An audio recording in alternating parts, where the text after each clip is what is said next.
So why grow milkweed plants at all?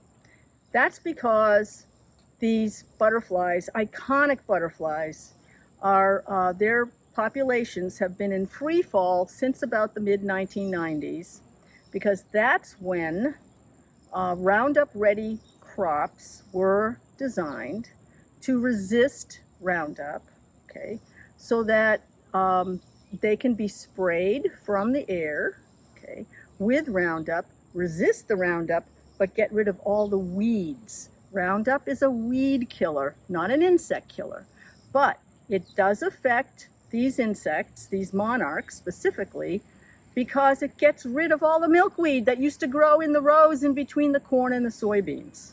You know how vast our agricultural area is in this country.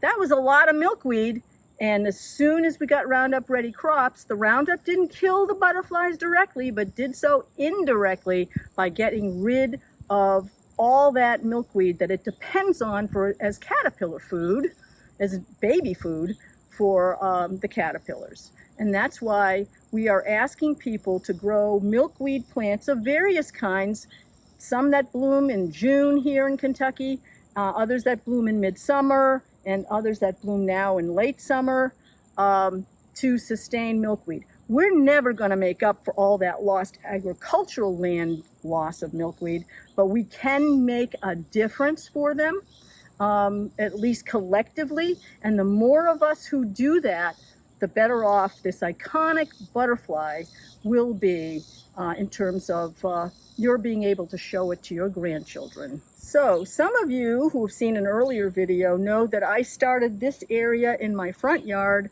last spring, although I started working on killing the grass last summer. And I'm trying out these different species of plants out here this year, and you can see why now I wanted to try swamp milkweed. But let me show you a couple of other milkweed species that I am growing in this spot to see how well they did. One of the milkweed plants that I am trying this year in this spot to see how well it does is the orange butterfly weed.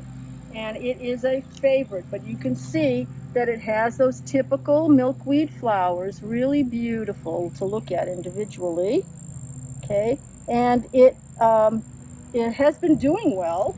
So it usually blooms a little earlier, but it's continuing to bloom. It's a first-year plant, so you never know what happens with a first-year plant when it's going to bloom. And it likes it here. And I guess the big bumblebees and such have been doing well at pollinating, because look, it's already making milkweed pods. Okay, they've got a ways to go before maturity. You can see them starting here, little baby milkweed pods.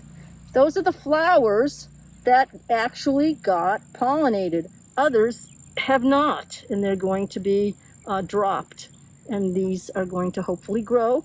So I'll have milkweed seeds to share with anyone who may want them.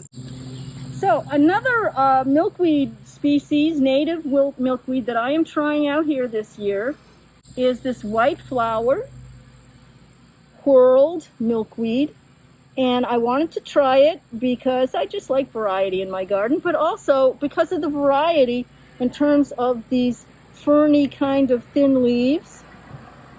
So it's kind of different in terms of the composition of your garden in terms visually. This plant, of course, is the common milkweed. I also like it in my garden because especially the morning, it just puts out just in the most wonderful aroma and fragrance, which to me smells a little bit like cloves. Some people think it smells a little like lilacs.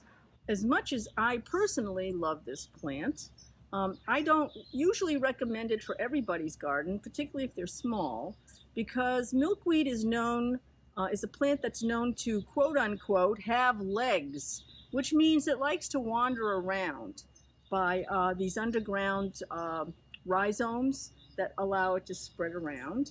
And I let it do that, but some people find that annoying. Now, another way to handle that if you want to grow it is to give it a section by itself and mow around it. And that way, if it's coming up in, say, a little bit of grass somewhere, etc., you can just mow it over and keep it where you want it. And it can still be an offering to monarchs as both nectar, but also for its babies.